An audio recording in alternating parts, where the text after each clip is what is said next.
Jani Uski, 32 years of age, from Finland. Both of these players come here having recently performed well at the World Cup in Brentwood in Essex back in June.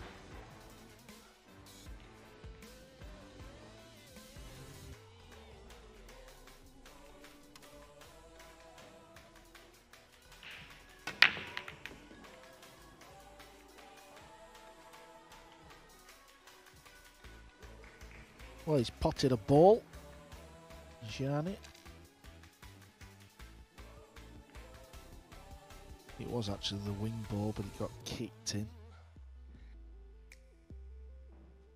And the one ball, well, he's definitely got a safety option.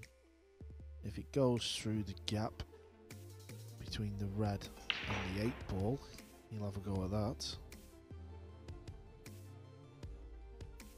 Yeah, it looks like there's a bit of a gap there.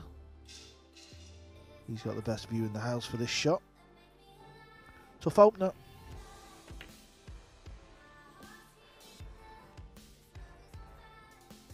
And he's handled that nicely indeed. And what's good about this now, after potting this blue 2, he can't fail to get a nice angle on the red 3. And that will help him float over for the pink 4. So this is going to turn into a good chance for this opening rack. And we've not seen many break and runs. Very few. I mean, a lot of the players who have won their matches have done so without any at all, and anyone who's managed to do it even a couple of times in a match seems to be doing well in comparison to the general flow of things today. Uski's quite an all-rounder himself, of course.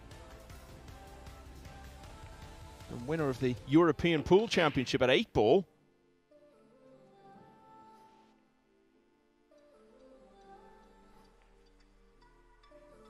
Was in Portugal back in 2017, beat Mark Bijsterbosch to take top honours there.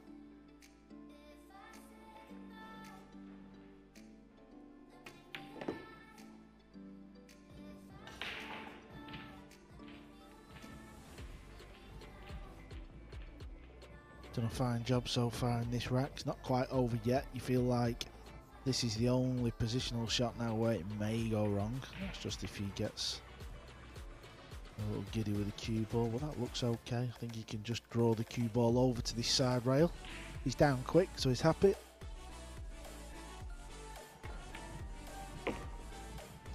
Well, it's always a bit of a statement, isn't it, when you break and run in the opening rack, but particularly so for the reasons we outlined earlier, that not seeing many break and runs at all with these breaking rules that have been brought in for this tournament.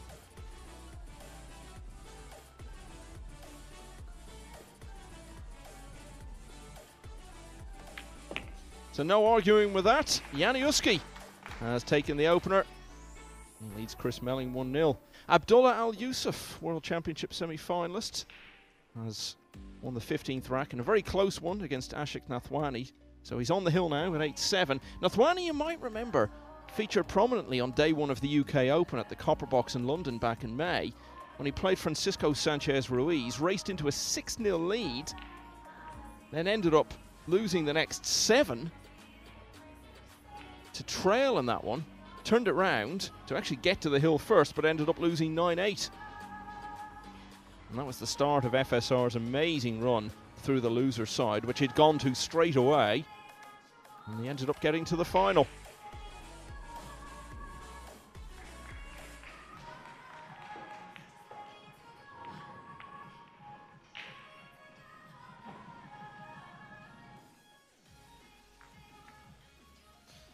I can tell you also that the loser side of the draw here is underway, so we'll be doing our best to keep you abreast of developments on both sides of that.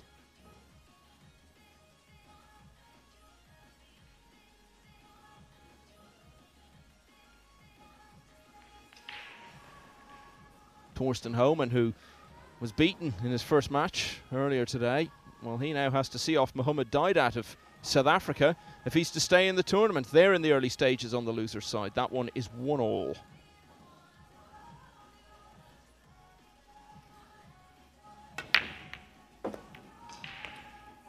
There's that one ball going into the side. That is what the players are trying. So that is a successful break. Successful because he potted the one. Everything else is out the player's hands now because he cannot control the cue ball anymore. So just explain to us as best you can, Carl, why that is, why that control is taken away in that sense. When you used to break from the rail, the wing ball, so that's the ball that's on the edge of the rack, that would go straight into the pocket every break. So now we've moved the 9 up and we've made it a break box. Players know they can still pot that one ball in the side pocket, but they have to play what is called a cut break. And in doing so, they have to hit it pretty hard and you just cannot control the cue ball. So that's why we're seeing the cue ball fly around the table a lot, and you know, it can hit other balls. We've already seen quite a few scratches off the break. You know, this is only our second match, Michael, and we've probably seen 3 or 4. And in between sessions, I've been down in the arena having a little watch of some of the matches, and same things going on the out of the table. The cue ball is flying around the table, so players will know this. It's just a case of break, pot the one in the middle, and see what the table gives you. Melling's kicking at this 2 ball.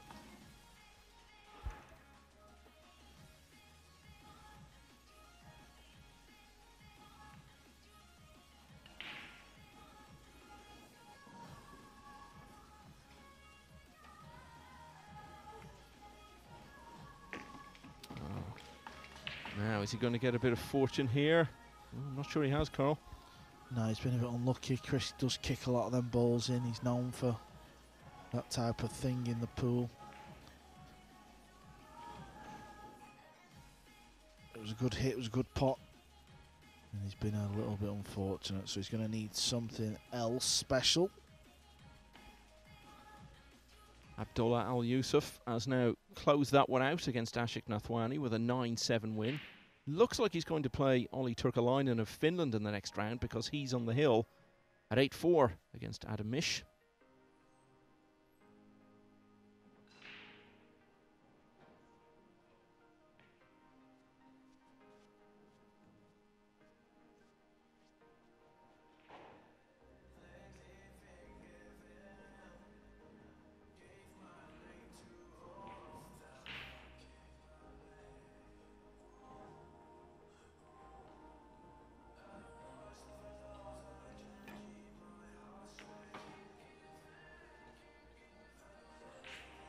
Yeah, he's left the 3 on. I think he was just trying to kick it maybe onto the top rail, maybe even tried to get the cue ball over near the 6, but it has gone wrong. It was never going to be easy.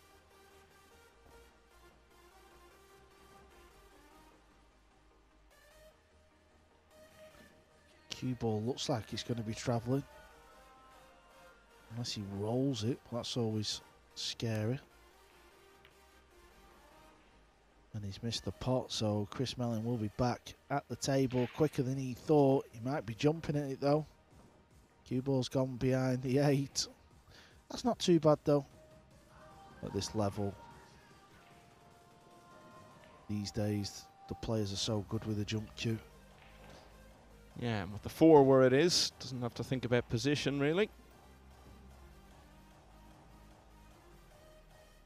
Yeah, as long as he hits half ball on the sort of left-hand side of the 3, you would feel the cue ball is going to come out a little bit for this pink 4.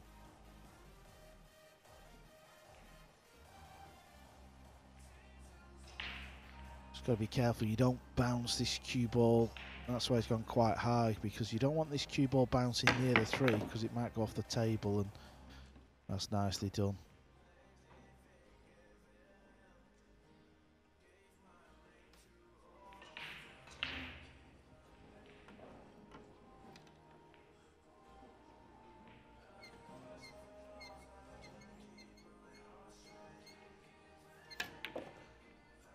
.43 years of age now, Chris Melling. We talked about his all-round abilities. He has been World 8-ball champion a couple of times. But he's had big wins in 9-ball as well. Derby City Classic, China Open. Big titles, those. Played in the Mosconi Cup a couple of times.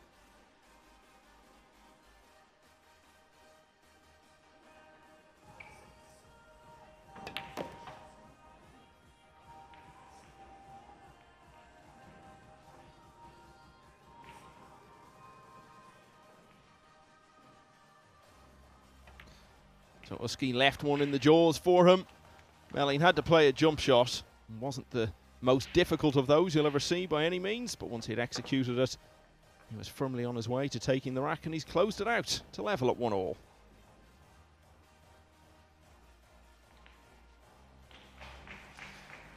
Now Jeremy Jones, part of our commentary team here, and he's double jobbing a bit, keeping an eye on some American prospects, potential team members ahead of the Mosconi Cup, where he'll be captain once again at the end of the year. And I know he was keen to get out and see how Jeff Beckley fared. Well, he was beaten in the end, 9-7 by Davy Pier Giovanni of Italy. So Beckley goes to the loser's side. And he will play Hassan Shahid later this evening.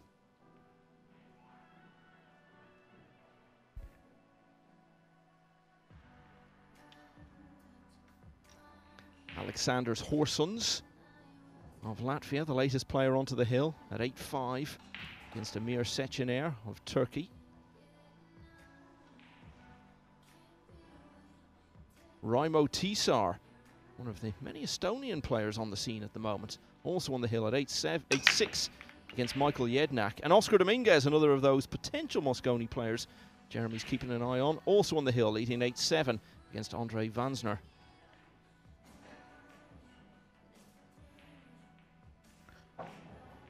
Well, that might be one of the worst break-offs Chris has ever hit. He completely missed it, that, didn't he? The one ball didn't go nowhere near the side, and as you've seen, the cue ball scratched in the bottom right, so he needs to work on that break. Again, as we said, he's just coming in, he's not played a lot. How much practice will he have put in on this break shot? And this is the good thing, Michael, because the older break shot, as we keep calling it, or I keep calling it, Chris could have just walked into this event and have done that shot with ease, with very little practice. But he's going to struggle with this break. He's going to have to try and figure it out, and he needs to figure it out quick, and it's not going to be easy.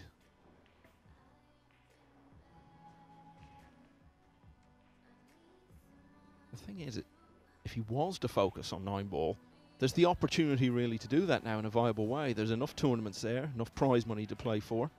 Is it something you've discussed with him at all? I know you're quite pally with him. Not really. I think over the years Chris has always kind of mixed and matched and gone from one tournament to another. It's just something that, you know, he seems to do, and obviously he lives in England. Game of English 8-ball has been having a bit of a rise, and I suppose it's hard for him to say no, you know, if he's got nothing on a particular weekend with 9-ball. Maybe he feels like he can just show up to some 8-ball events and compete.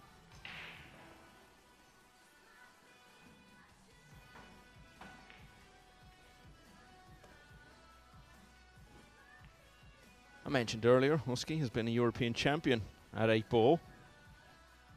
And he was third in the 9-ball at this year's European Championships in Slovenia back in March.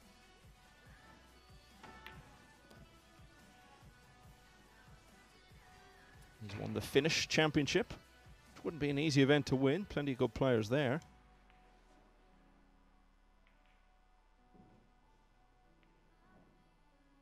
May see the cue ball fly around 3 rails. Yeah, that looks okay. Oh, it's more than okay. He's in good position there now.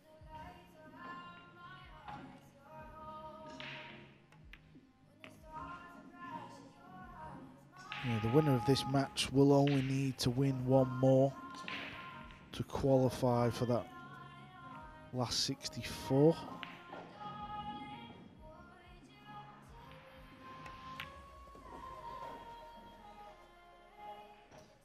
Encouraging signs here, not just in terms of the scoreline, but also the way Uski has played.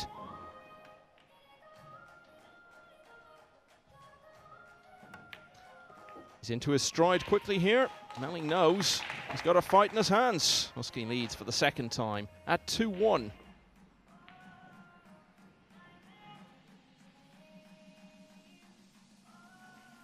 Action continuing, as we were saying, on both the winners and losers sides.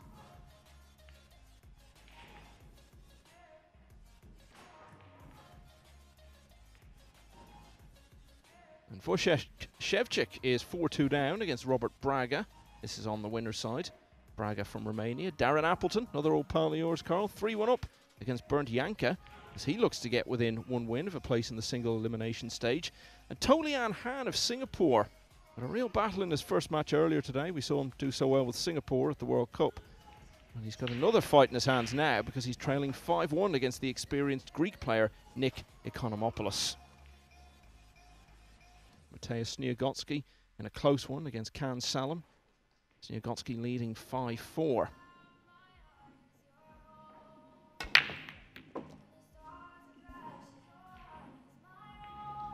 One ball potted again for Jani, so he has found that sweet spot. He's been working on the break back home.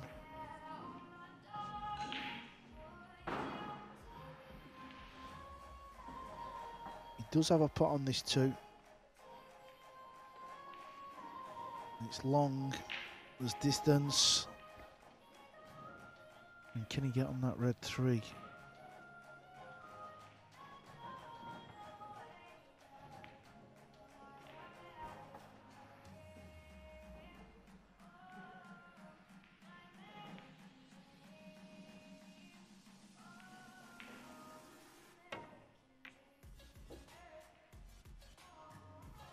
Well, he knew he had to kill the cue ball because he had a big angle, and he's ended up decelerating a little bit, and that's caused the cue ball to stop a lot sooner than he wanted. This is very thin.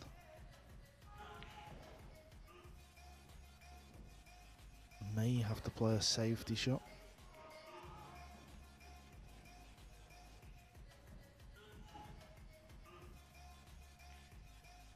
Yeah, it's hard to see from here. If he can pot it and he feels like he can, I mean, he'll have a go at that, of course he will. Could possibly play the bank into the corner. Yeah, it's a thin one, it does go.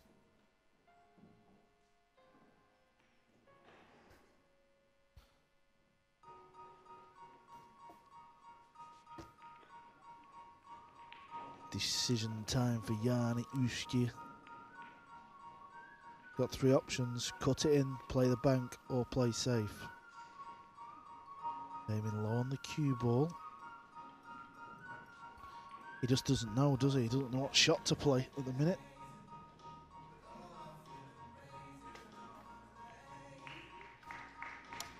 It's a good job we're not on a shot clock, Michael, because he'd have probably used his extension and all the time. And this is what's probably going to hold up a few matches as well. It's just this indecision. Played the bank, needs the 6 or the 7 or the 9 to help, and the 9 has come to the rescue anyway. Chris can't see the potting angle. He would have played a bit of a two-way shot there.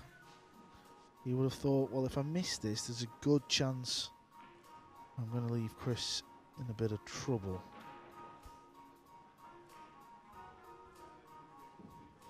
Both came through fairly comfortably in their opening match earlier today. Melling was a 9-4 winner against Yanis Charlaftis of Greece, and Uski won 9-1 against Germany's Tobias Hurt.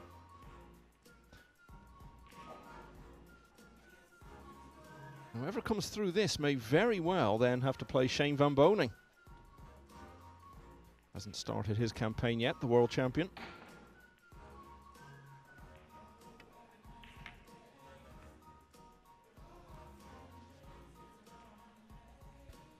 Not what he intended,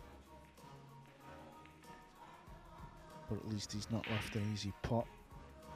Again, it's decision time. Does he fancy the bank into the left centre? If there's no obvious easy safety shot, he will be tempted into the bank.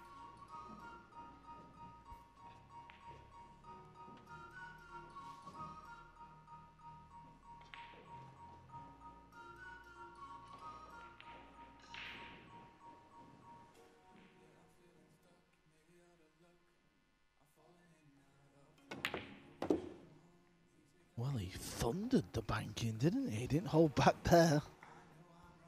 Underlines the confidence that's been oozing out of him, really, since this match started.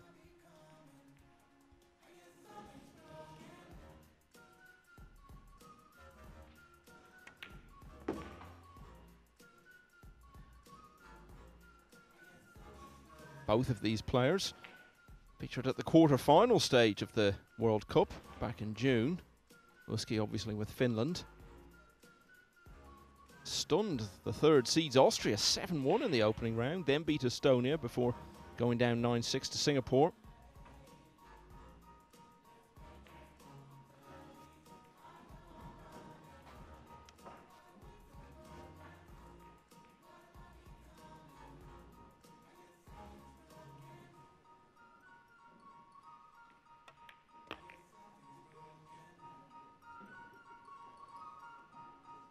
Played that shot with extreme right-hand spin. That was to hold for the 6 ball in the same pocket.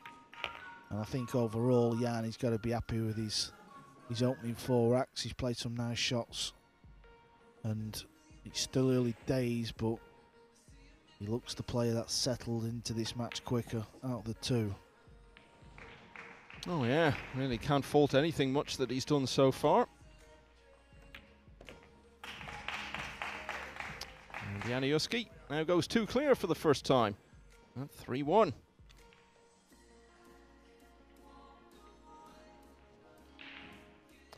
Oscar Dominguez has completed victory against Andre Vansner of Germany, 9-7. That one is finished. Raimo Tisar of Estonia on the hill, 8-6 against the American Michael Jednak.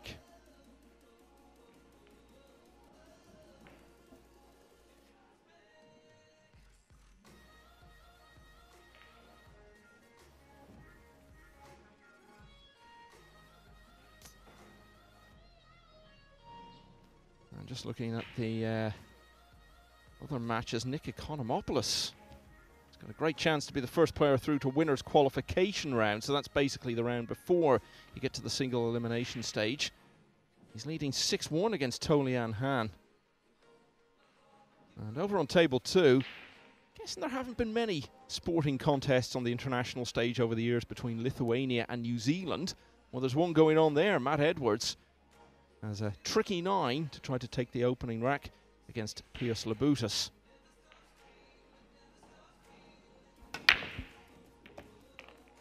Well, again, the 1 ball was pocketed in that side, but he's lost the cue ball, and this looks like it's going to be the fastest rack of the day. Just look at the 2-9.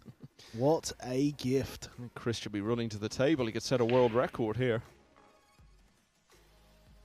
Yeah, pretty much unmissable this. So all that work to lead 3-1, and then Uski just scratches, and in an instant really, without having to do anything effectively, Melling has closed it to 3-2.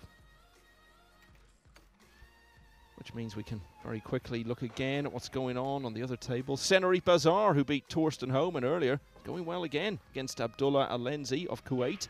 Bazar, the Swede, leading 5-2. And Mateusz Sniegocki now 6-5 up against Can Salam. That's also for a place in winners qualification round.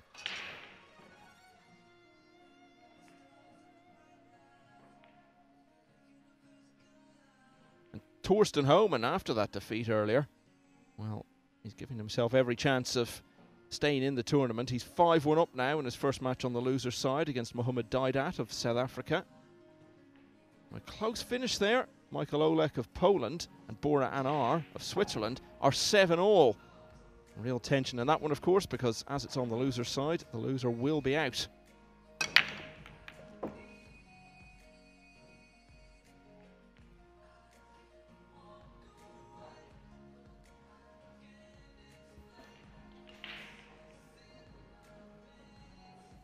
Well, that was a lot better. So maybe Chris is just slowly getting to grips with this break shot now. I think he's just trying to get the template removed.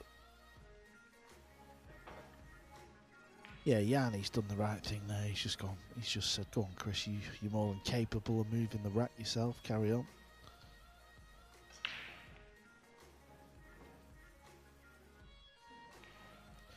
If you're wondering what that little template is, if you're just tuning in for the first time, that is to make sure all the balls are touching.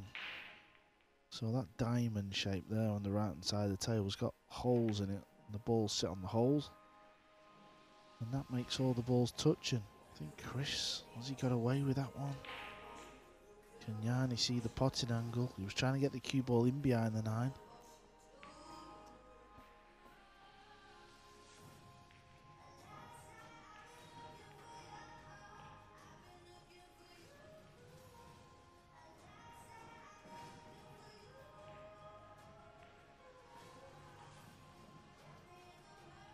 I think he's going to play a stop shot, try and leave the cue ball where the blue 2 is, and try and get this 2 ball round the table to the left side of the table. That is going to be tricky because he's not 100% certain where that 2 is going to go.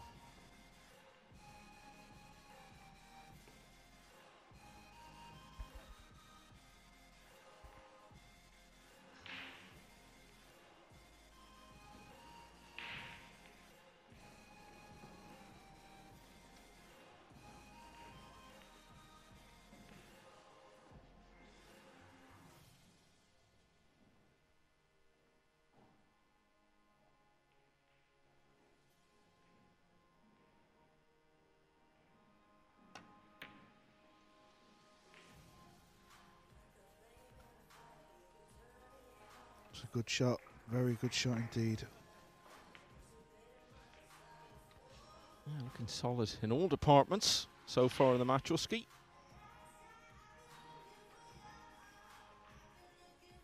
Chris Melling was also a quarter-finalist in the World Cup of Pool as part of the Great Britain B team.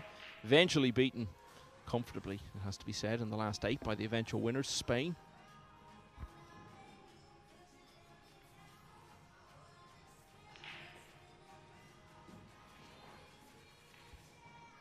Melling teaming up with Imran Majid, who's here this week.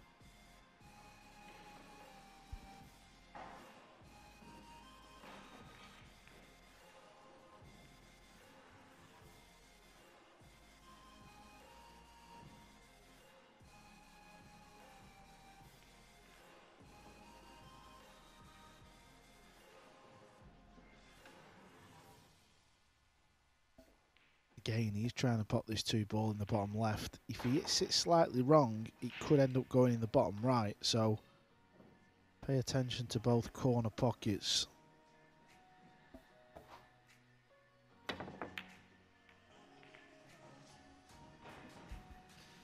Yeah, you could see there that was illustrating what you were getting at, but didn't really get close to going in second time around, so left a bit of a chance here.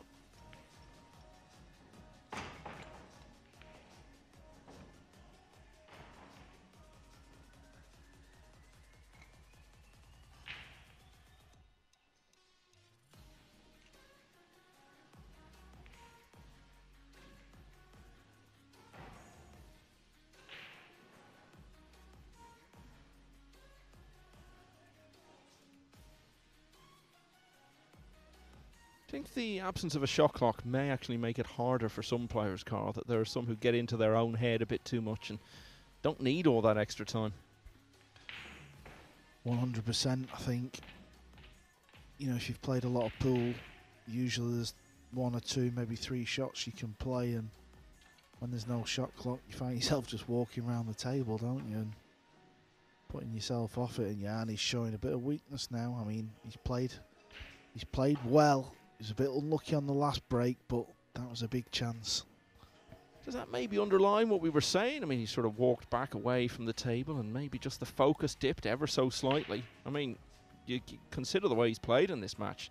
You really wouldn't have expected him to miss that any time. Yeah, and then you can see he's sat in his chair and he's shaking his head, and whenever his next visit comes, just seems to snowball, doesn't it? Seems to get worse. Chris will know that. Vast experience on a pool table, any pool table. Hill finish on table 25. Michael Jednak battling away there. He's made it 8-all against Raimo Tisar of Estonia. Winner of that plays Oscar Dominguez.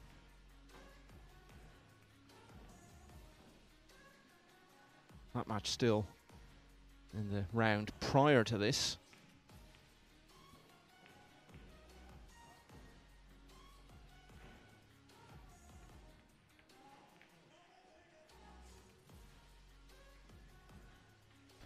That's a big mistake from Chris. It really is. Didn't get on the 3 really where he wanted. He was trying to chase the 9 ball and he's turning into a big rack now. Who's going to win this scrappy rack?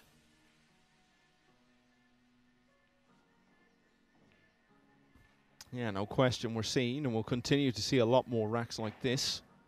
Break and runs very much at a premium.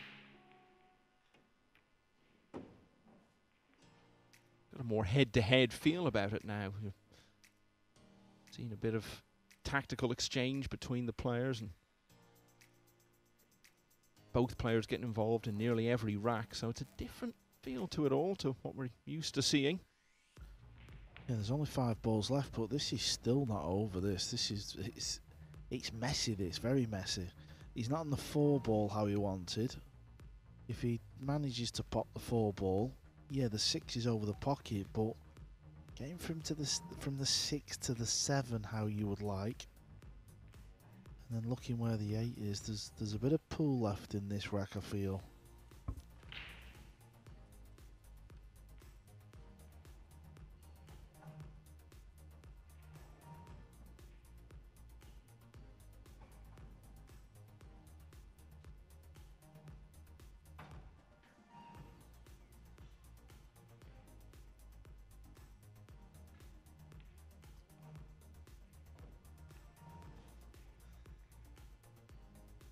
Jason Shaw knows his next opponent now after coming through 9-7 against Ingo Lamberti earlier.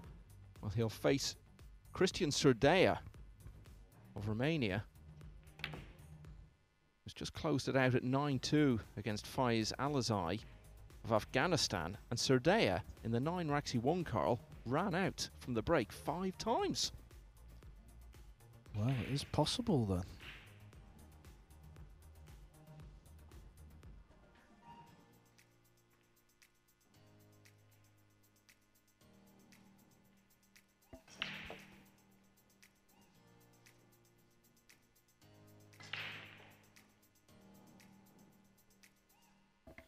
What's Chris sizing up here then? Is he playing the pot? Cue ball's going towards the 9. Oh, he's overspun it. This is the problem. This is the problem when you're not competing at this game. It's a completely different game to English 8 ball. That's what he's been playing. His focus has all been there. And you lose the throw of the cue ball, the feel. And that was a prime example. There's different size tables as well, isn't it? I mean, that's part of it too. And the instinct that comes in when you're judging angles. Yeah, this is a 9-foot table and the balls are so much bigger. But Jani's got to close it out. He's got to show Chris he's there to win this match. You don't want to be falling over the line. Chris is the type of player that will only get better and better the more 9-ball he plays.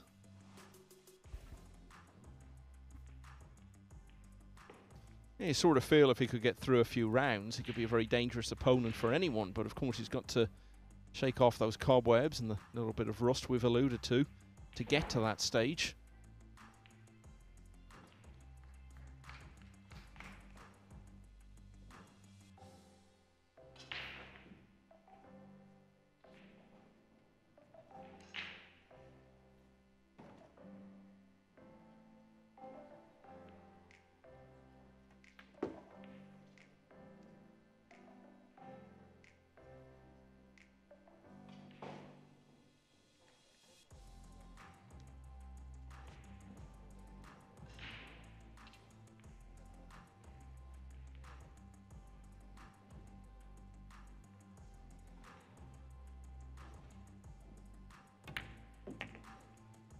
That was a nice shot though.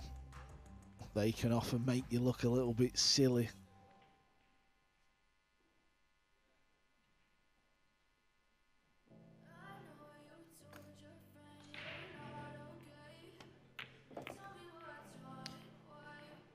So 1 or 2 disappointing moments, but overall it's been a pretty accomplished performance so far from Jani Uski, and he's already almost halfway to victory here.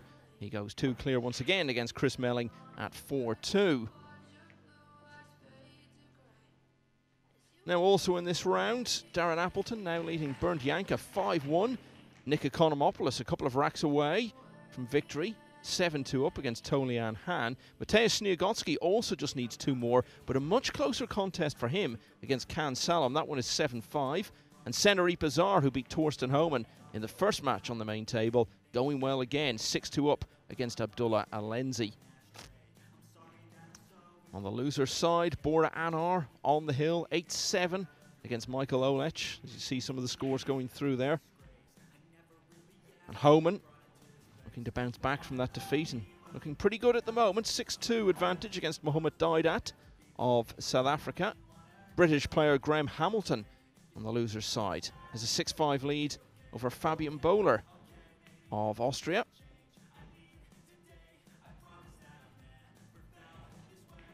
And Raimo Tisar has won that hill finish I was telling you about against Michael Jednak of the United States. And the Estonian will now play another American player, Oscar Dominguez, in the next round.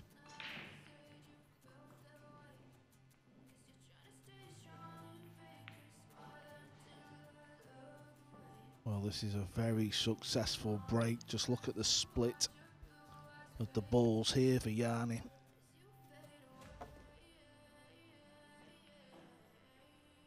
If that red 3 ball goes in the side easy, he'll play for that. Usually 9 ball players trying to stay away from the side pockets. But in this instance, he'll lay the cue ball up, which he has done. Been around a while now, Carl. How good a player can he be? What sort of level do you think he can reach if he achieves his full potential? Yeah, the signs there, even at the World Cup of Pool where he played with Mika Immonen. He showed he was pretty capable. Still early days, I suppose, to make a full judgment. One thing for certain, it's not easy now. There's a lot of good players and there's a lot of good young players, isn't there? The game seems to have changed a little bit, you know. If you look at Joshua Filler, Fedor Gorst, Eklund Katcher, very young, aren't they? And they're at the top of the game. Yeah, and those guys you mentioned there all feel like they've been around a really long time already. Oh, and just as we big up and talk about his potential in the game and how well he's playing in this match, he goes and does that, Carl. Yeah, that is a shocker, and it's come from nowhere. Didn't see this one coming.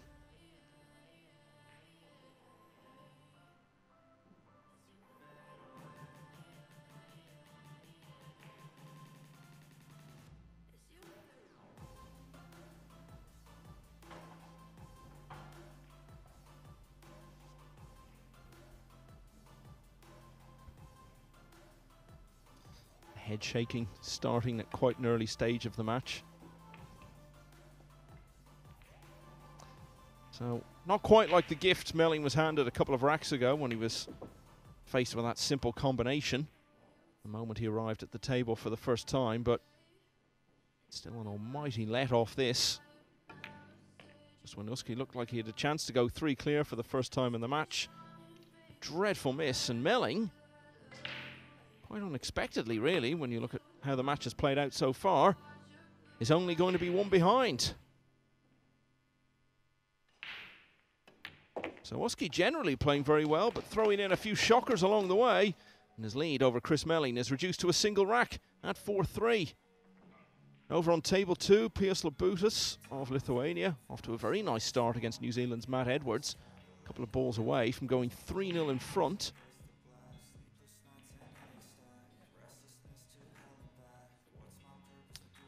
And looking elsewhere, Darren Appleton still scorching along. 6-1 now he leads against Bernd Janka. That's in this round that we're watching on the main table. Wojciech Shevchik 5-4 up against Robert Braga of Romania. Nick Economopoulos still got a good lead, but Tolian Han eating into it a little bit. It's 7-3 now.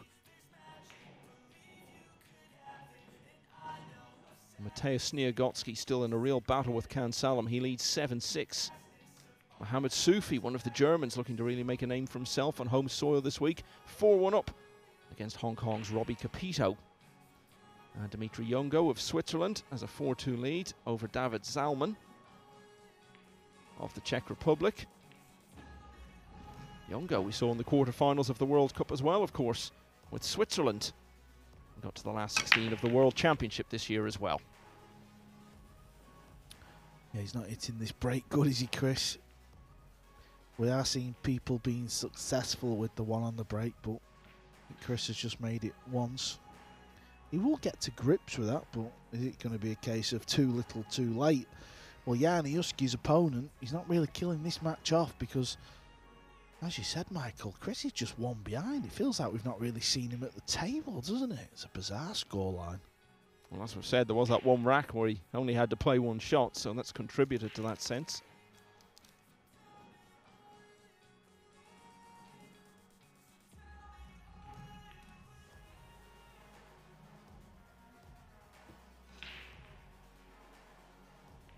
Piers Labutus didn't finish out that chance to go 3-0 up on Matt Edwards, but he is now back at the table, ball in hand, 7 over the pocket, so he'll just need the 9 after that, and that will be 3-0 to the Lithuanian.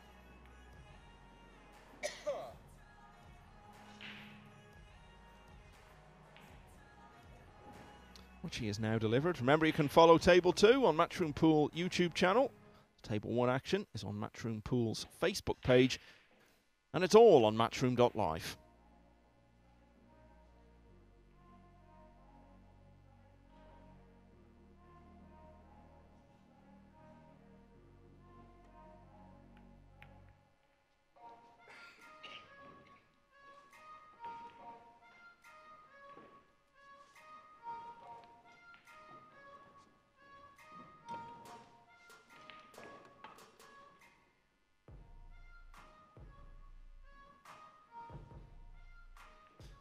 Mentioned earlier, Chris Melling has been a Mosconi Cup player on 2 occasions.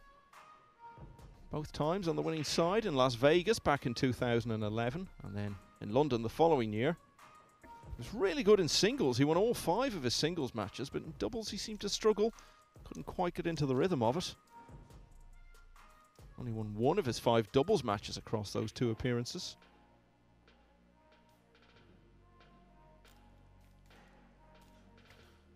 Just flick the 2 ball, so in 9-ball pool, that is a foul, and ball in hand. Yeah, just for anyone who's not familiar with the game, you've always got to hit the lowest number ball left on the table. You can use that to pot any other ball. Any pot is a legal pot, which keeps you at the table. And we might see that played out here, because this could be a 3-ball combination. A 1-2-6 combination, we'd call this. Yeah, and if he does pull this off, I think the 1 ball might stay on the left side of the table. Yeah, it has done, so he set that up nicely. Yeah, it wasn't guaranteed. There was a little bit of work to do. Just had to make sure he caught the cue ball in the right place.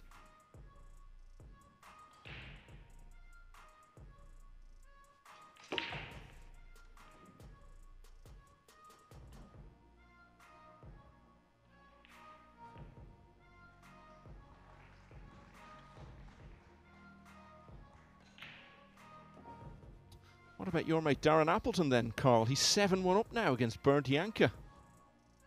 Was he talking up his form coming into it? I haven't seen him, to be fair. I've not. Obviously, we're quite high up in the arena, aren't we, Michael? So, unless you sort of go down there and have a good route, you don't really see the players. I did go down before, but I presume, obviously, with his match coming up, he wasn't around. He will have been kind of getting to the venue ready for his match, so he's looking good at 7-1. We'll just need 1 more match to qualify for the final 64. He's had a bit of a revival over the last year, of course. Had that great showing at the World Cup last year and did well in the World Championship this year. Last 16 in Milton Keynes back in April.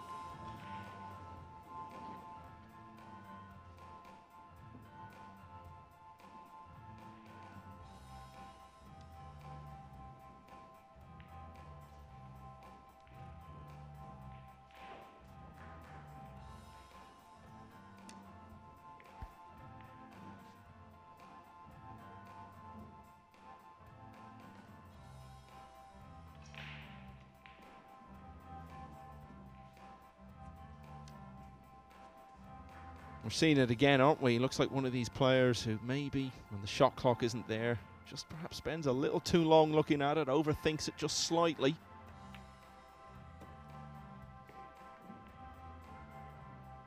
Oh, he's been fortunate there, very fortunate. Running into the 8 ball like that, could have ended up anywhere. Now I think he can just pop this purple 5. And the angle looks alright. He's actually digging down. Well, he was digging down, but he's back up. Now he's aiming high. So we're definitely onto something here, Michael, aren't we? He's a bit indecisive at times.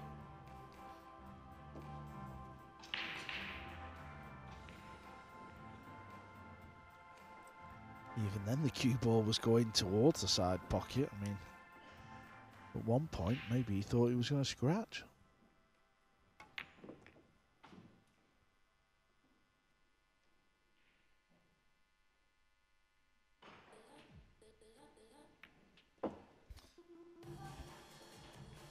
Yet he's come through all that and played another decent rack.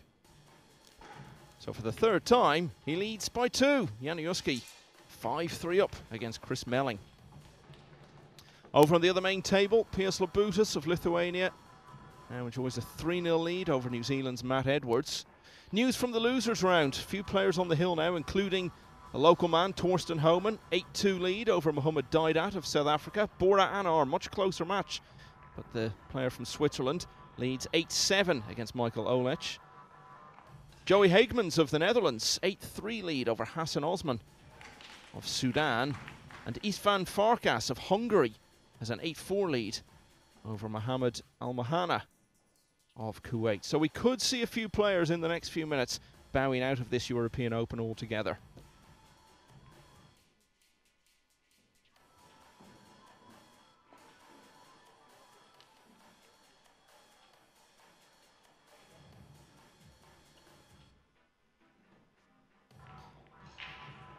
Jani Uski then, back on the main table, breaking with a 5-3 lead over Chris Melling. Pay attention to the 1 ball. Yeah, he's doing well on that break, isn't he, Michael? He's making that one pretty consistent. And just look at this. Opening shot could be a little bit trickier than I first thought, but what a nice break. Yeah, he's got that one, the cue ball spinning in the middle of the table, but of course that's only because it was kicked, so not something there's any great control over.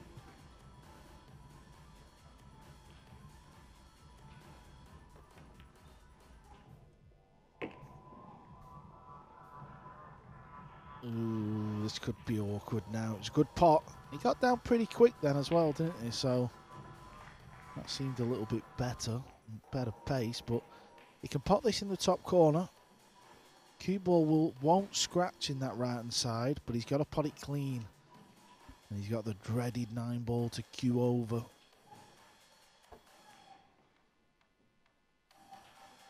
He can put everything into the pot though, doesn't need to worry about this white ball. This cue ball is okay, just pop the 3 and you're on the purple 5. Nicely recovered. Piers Labutis flying on table 2 against Matt Edwards. He's just banked the 9 into a side pocket to go 4-0 up there. It's always a sign of a player who's full of confidence when he wins a rack and then he's getting the balls out. It's such a rush to get on with the next rack. That's what Labutis did there. So he's in good shape. And Uski closing in on a 3-rack lead here. Something he hasn't had yet in this match.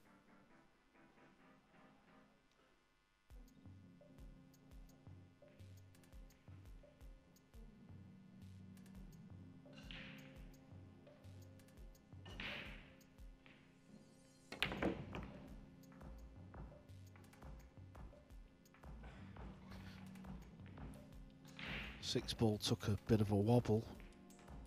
He felt he needed to hit that shot hard to get the cue ball over.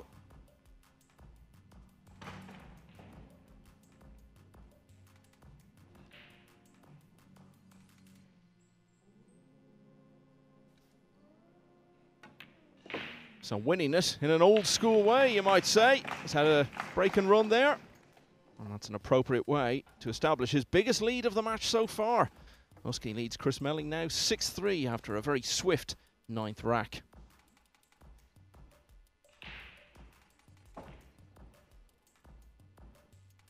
Mateusz Sniagonski now on the hill at 8-7 against Can Salem. So it could be the first player through to winners qualification. Nick Economopoulos also on the hill and looking much more comfortable in his situation. 8-3 against Tolian Han. Darren Appleton, as I say that, has just moved to the hill as well with an 8-1 lead over Bernd Janka.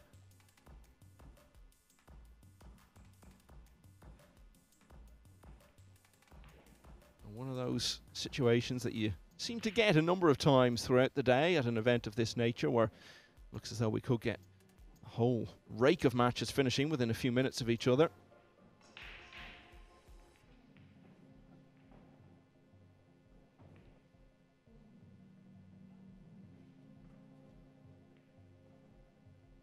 And just a reminder, the winner of this match may very well have to play Shane Van Boning to get through to single elimination stage. Boning, world champion, starts tomorrow against Martin Breuer. If he gets through his first couple of rounds, at the moment, it looks like he'll play Jani Uski because the Finn leads 6-3. One ball again. He's in the zone. What is he faced with? He's faced with a horrible shot.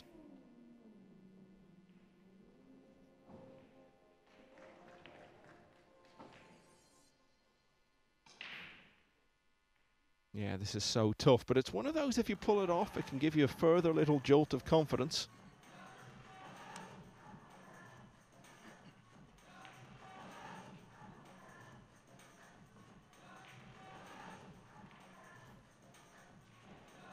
Still matches going on in the round prior to this. Daniele Corrieri of Italy going well with a 7-1 lead over Marius Kirilinas of Lithuania.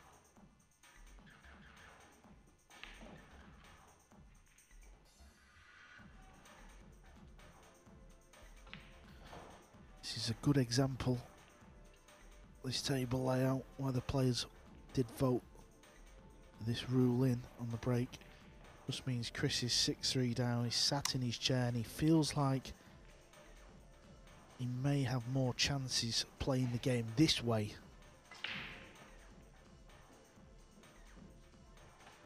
Jani can play a push out as well after the break.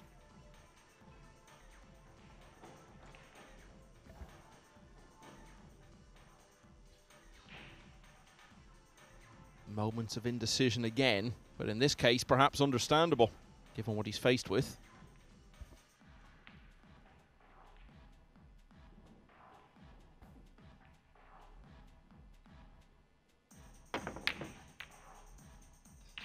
Yeah, and after standing over it for so long and the difficulty of the shot getting into his head, presumably during that wait more and more, he never really got close to it.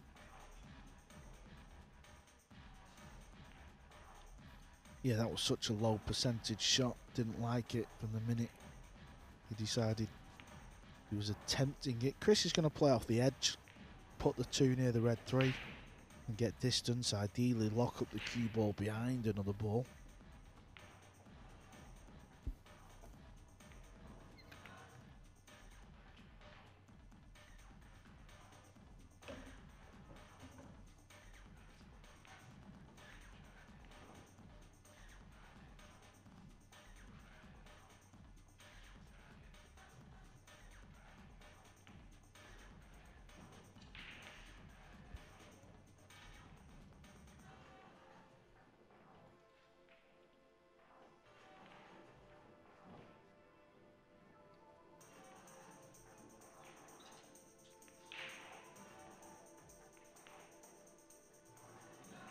Similar shot to what Chris has just played.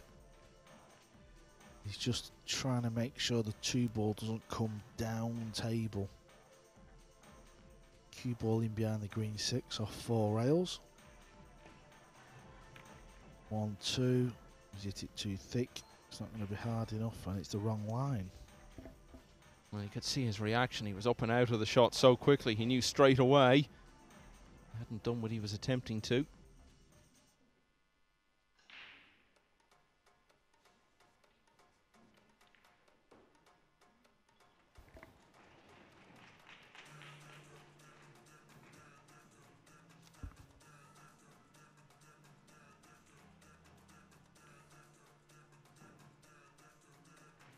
Chris looks like he's got a bit of an angle. You can see he's got awkward cueing, so he's going to be tempted to pop this and stun over into the balls, which is what he's done.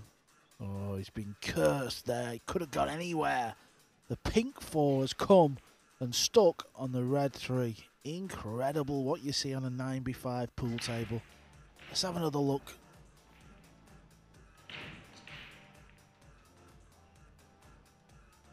A lot of pace in that shot, a lot of movement, but it didn't transfer itself to the 4.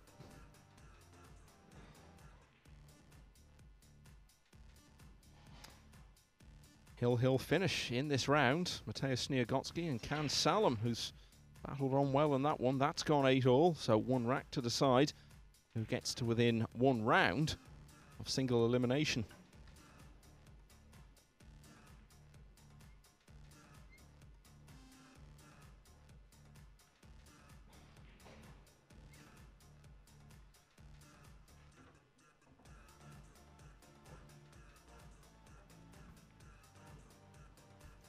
Would you believe it, Michael? Look at this. He's missed all the balls.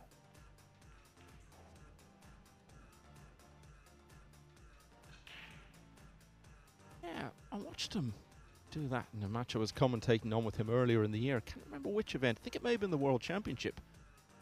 Well, there were a few times he unexpectedly failed to make contact. See that in Q Sports, you see it in snooker as well. There are some players who just have a little tendency to do that from time to time.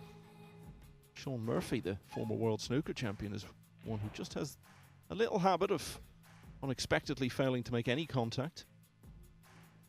And it could be very expensive. Because if this goes 7-3, well, that's at the stage where you really need a pretty big comeback.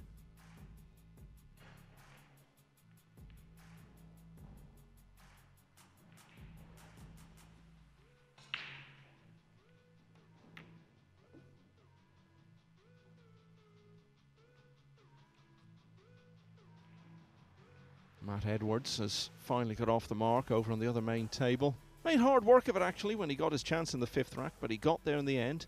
4-1 down now against Lithuania's Pius Labutis. All going on the Matchroom Pool YouTube channel.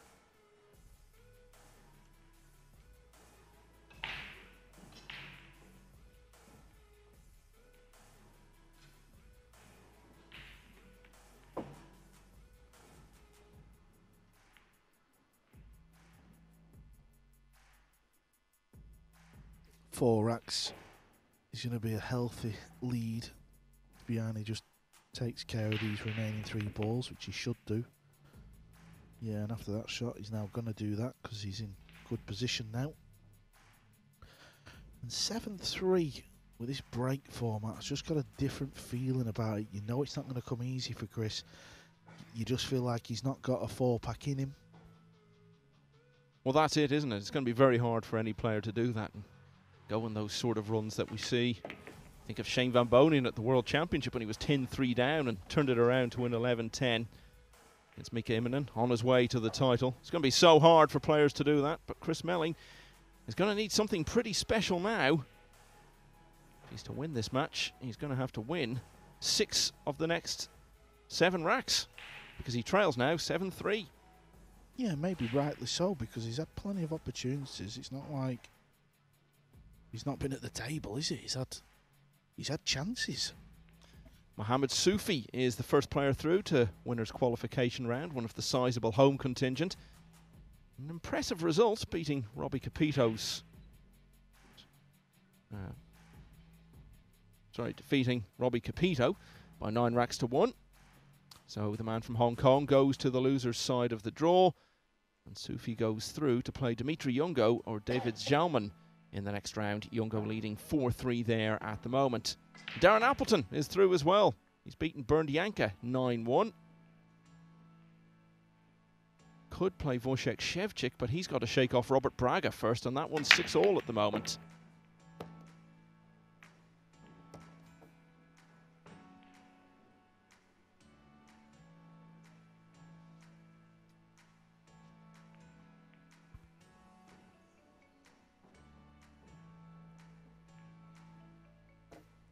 For a moment, I wondered if there was a possible combination on the one onto the pink 4 to pot the 9. Hard to tell from here.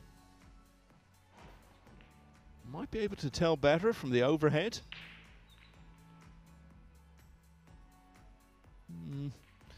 Yeah, it probably is a bit easier to tell, but it's still far from conclusive.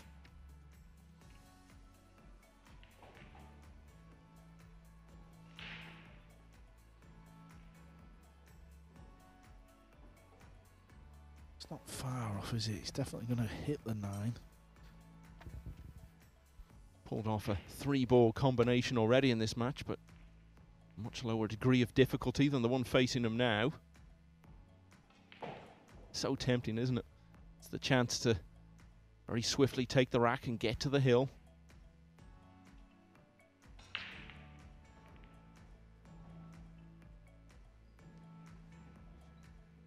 Well, I believe he's having a look at this, Michael. He's definitely going to have a go, isn't he? He's not going to be sure where the other balls are going to go either. The one ball looks like it's going to go towards the left side of the table. He won't really know where the cue ball's going either. Do you think if the match was a bit closer, he might not even be looking at this? Yeah, he may.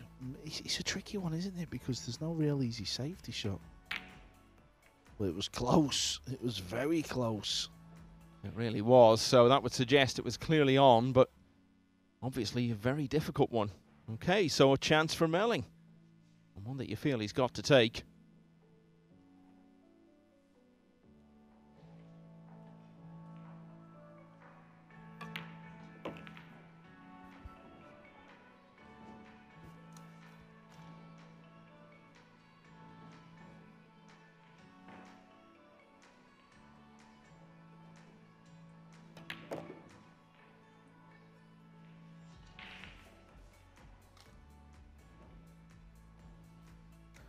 May pull the cue ball back above the 9.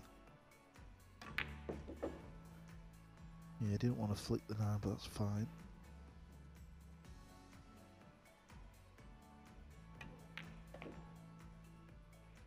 Well, what's he played here? What has he played Oh, he there? can't have done this. No. For a moment, you just thought it was always odds against that it was going to have the pace to get there. He left himself a bit more awkward than he would have liked. I'm amazed he played that with inside English, though. Well, he's dodged a bullet there. He played it with the wrong side. Jani Uski may live to regret the fact that he took on that 3-ball combination, but the position he's in the match and the fact that the shot did appear to be on, I think vindicate that it was perhaps the right shot to play. Nevertheless, it's ended up costing him the rack. Melling stepping in and taking that, staying in with a chance in this match. Uski still in command here, but it's now 7-4. Mateusz Sniegocki has won that hill finish against Can Salem, who made it very difficult for him, the German. So Sniegocki now goes through to winner's qualification round, where he will play the winner of the match between Max Lechner and Robert Hart, and that will be the next match on this main table. There you see some of the scores going through there. Across various tables. Torsten Homan on the loser's side on the hill now against Mohamed Didat. British player Graham Hamilton on the hill as well in his match against Fabian Bowler. Daniel Corriere has now won that match against Marius Kirilinas of Lithuania. That's the first match for both of those players. They now head in separate directions to opposite sides of the draw.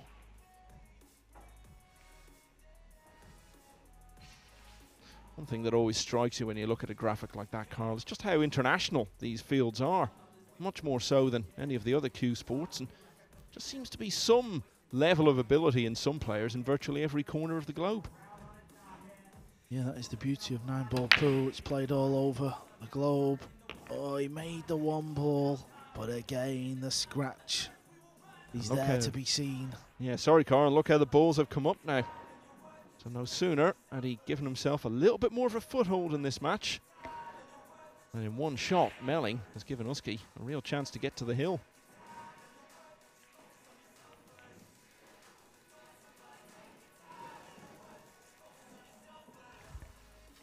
Yeah, just having a quick glance at the table. The 3 ball to the 4 is really the only shot where things could fall down for Jani. And what I mean by that is if he overruns position on the pink 4 from the 3 ball, he might have to start chasing a little bit of a positional shot to the purple 5. But I mean, these balls are sat, they're begging to be potted, aren't they?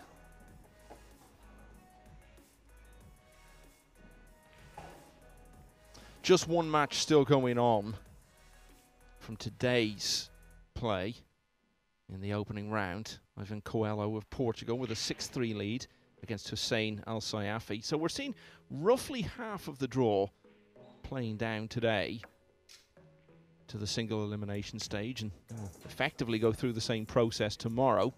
There'll be a lot of players we've not seen today who will be very much on show in Wednesday's play. Shane Van Boning, the world champion, among them.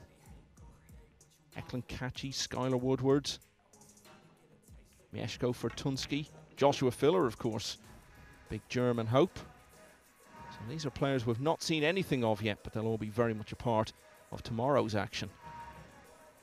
Niels Fyan as well, and Oliver Sholnocki, among others. Albert Ocean, who was due to play today, but his match against Sander Kont was moved to tomorrow.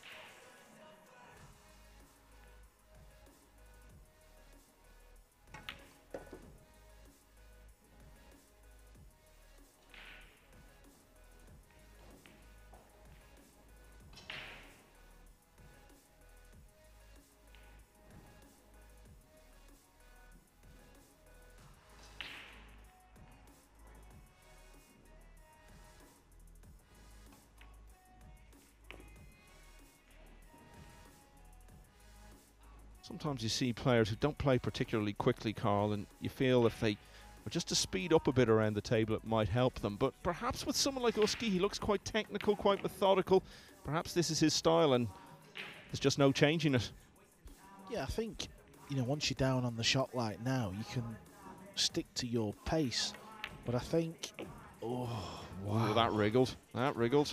Yeah, he just has a tendency to not deliver the cue through straight as it rattles and goes in. But anyway, he's on the hill, and as I was saying, maybe he just needs to pick up pace for his decision making.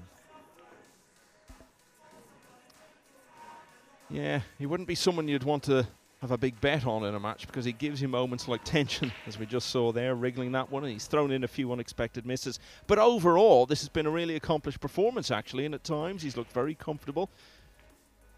Got a nice rhythm going. Okay, it's a slower rhythm than maybe some other players, but it's proving effective at the moment, and he's on the brink here of beating a very experienced player. Still nobody managing to get over the line, and the match is going on the loser's side. Thorsten Homan among those, a lot of interest in that one, the local man. He's the main reason, really, that this tournament is going on in Fulda. He's 8-2 up against Mohamed Didat. Istvan Farkas, Graham Hamilton, Joey Hegmans and Bora Anar all on the hill as well. So who's going to be the first through to the next round on the loser's side? Jani Uski on the brink of getting through to winner's qualification. 8-4 he leads.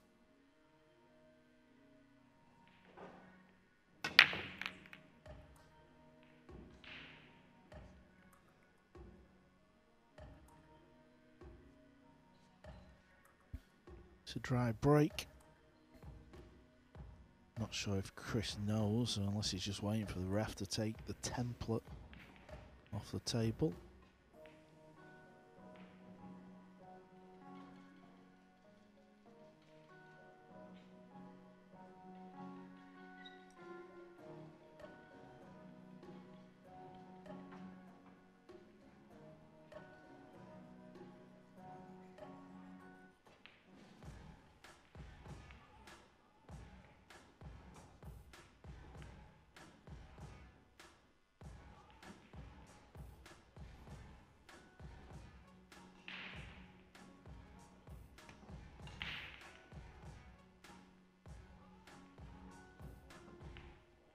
This is very good. Good pace, good line, good shot.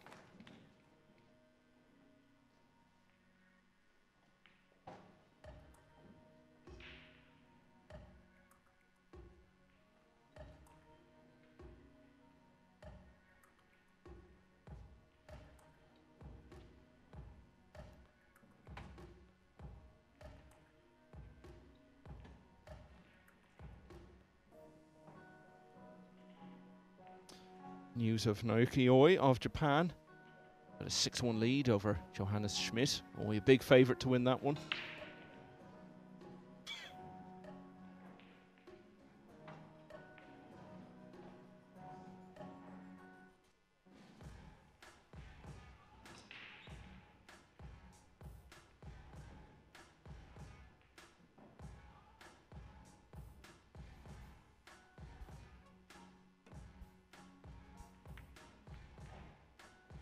Oh, now what's he left? Looks like he's had a decent enough outcome to that.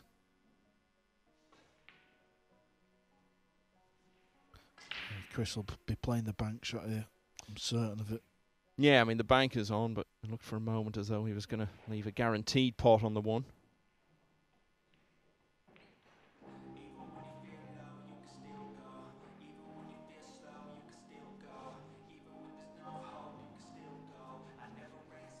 Senarip Azar, who beat Torsten Homan on the main table earlier, has made further progress. He's beaten Abdullah Alenzi of Kuwait by 9 racks to 5, and what a good day it's turning into for Azar. He just needs one more win to get through to single elimination. Well, he didn't play the bank, Carl. I'm surprised. Yeah, played safe, but didn't mean to contact them 2 balls on the left, did he?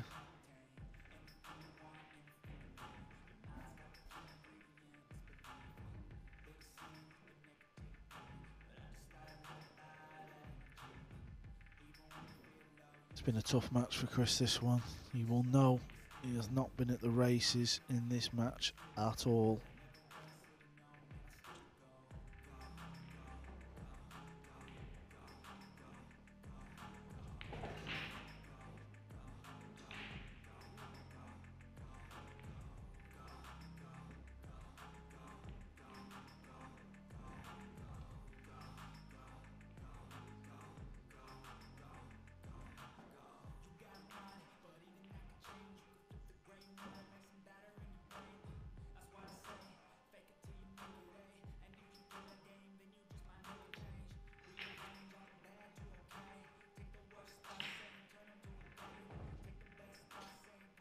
To update you on events over on table 2, Pius Labutis still in command there. He now leads 5-1, the Lithuanian, against Matt Edwards of New Zealand.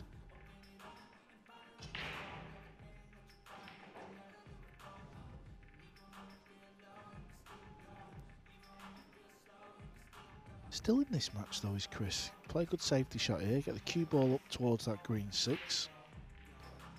Looks a little heavy on the pace, he's left an edge. Yeah, there is a look at what's going on next door. Edwards clinging on. He's another player who seems to take his time, quite methodical. Gets into his own head a little bit, perhaps. Labutis has played really well at times in this one.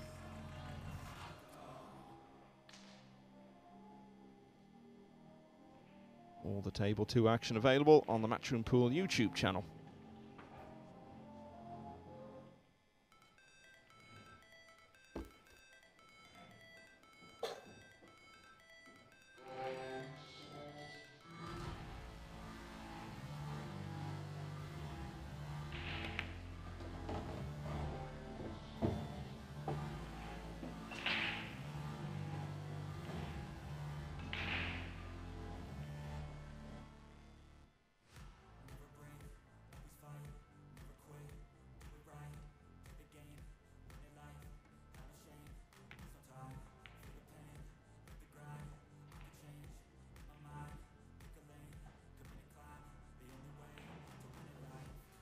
You can feel the tension out there. Both players know how important this passage of play is. And Melling knows one wrong move on this shot. That could be the end of his prospects here. Yeah, even though 8-4 feels like you're miles behind in a game, you're actually not, are you? Because if you steal this rack, then a break and run, that makes 8-6. Puts the pressure back onto Jani. Maybe a mistake, 8-7. Break run, 8-8. Easy game, really, isn't it? What's all the fuss about? But you are right, sometimes a big lead can actually be a bit of a problem in its own right, because once it gets chipped away at a little bit, you start having all these horrible thoughts about losing from such a strong position, and Melling will be very aware of that.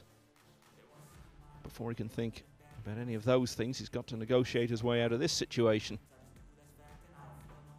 Kick in at 2 rails. And there's a lot of balls down the bottom end of the table. So good things can happen. Cue ball's going to go behind the 7. Good things did happen for Chris there. So he's still alive in this match.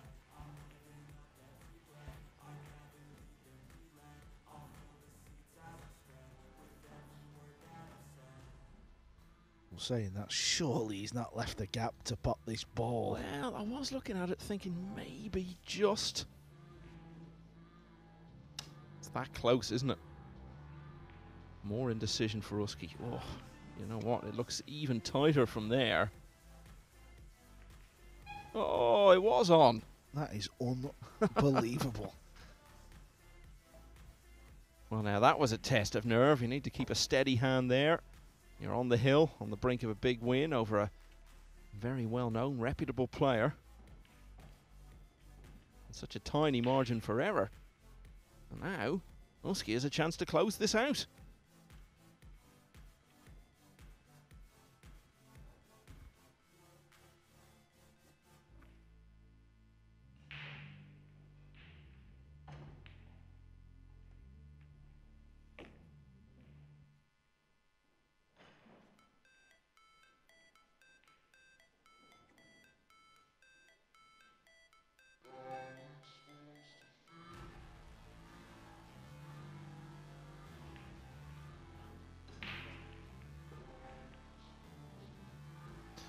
Tell you someone who has closed it out is Nick Economopoulos, Tolian Han of the Singapore team that did so well in the World Cup.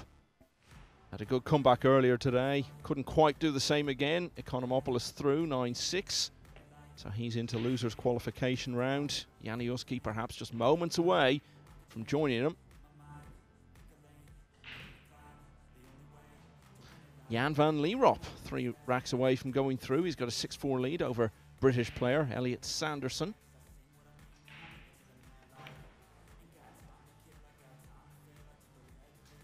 And Thomas Kaplan, 4-1 up on Richard Halliday of South Africa. Wojciech Szewczyk is on the hill. He now leads 8-6 against Romania's Robert Braga.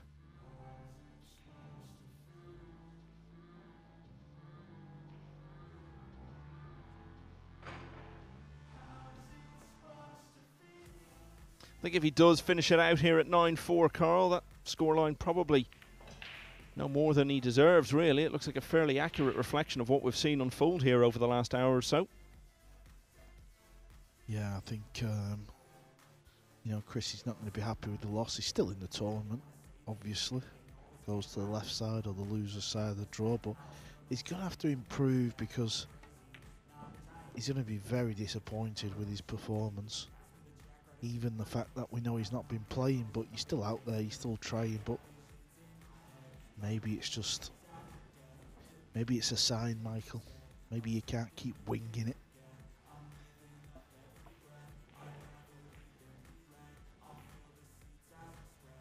As we've said, he's the sort of player, if he could get through a few rounds and get a bit of momentum behind him, get more into a 9-ball brain than perhaps the 8-ball thinking that he's had a lot of recently. With a lot of success on that scene, you have to say.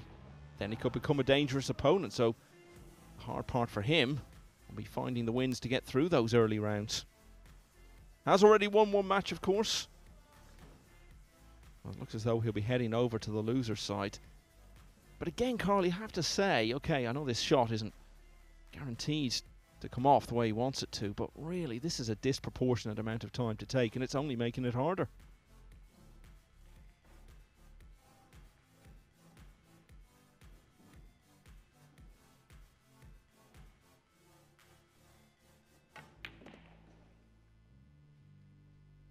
gone wrong. He's going to have to play the bank.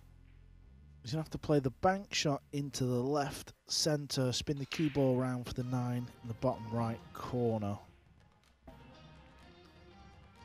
Wojciech Szewczyk is through. A 9-6 win over Robert Braga has just been completed on table 4. So he will play Darren Appleton for a place in the single elimination last 64 stage.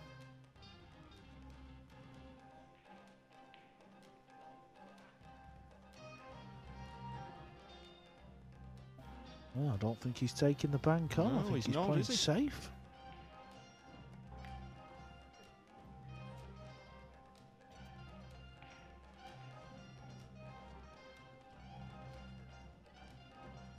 Chris will be having a go though.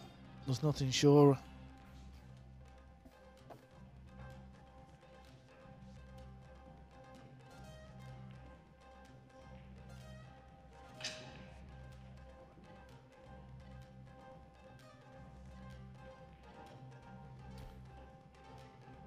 Bank shot into the top left pocket to stay alive in this match.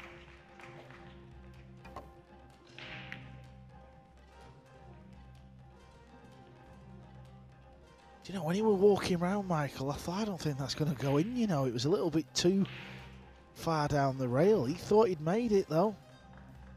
He definitely did. The body language was completely clear there. It's not entirely over yet because, as we always say, coming in and out of the jaws like this, you're never entirely sure what the cue ball is going to do, but really, as Melling does return to his seat, he'll know more likely than not, next time he gets out of it, will be to shake hands.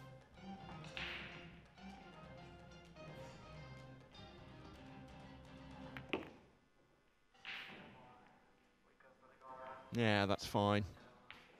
He was happy to leave himself a slightly longer 9 than he might have done, just to make sure of being on it. So this for the match. Jani Uski overall has played a pretty accomplished match, and his next match may well be against the world champion. Uski then is through. He's the winner. He's seen off Chris Melling, and next up on this table it'll be Max Lechner against Robert Hart. Phil Yates and Jeremy Jones will be along for that one in just a few minutes' time. Uski the winner.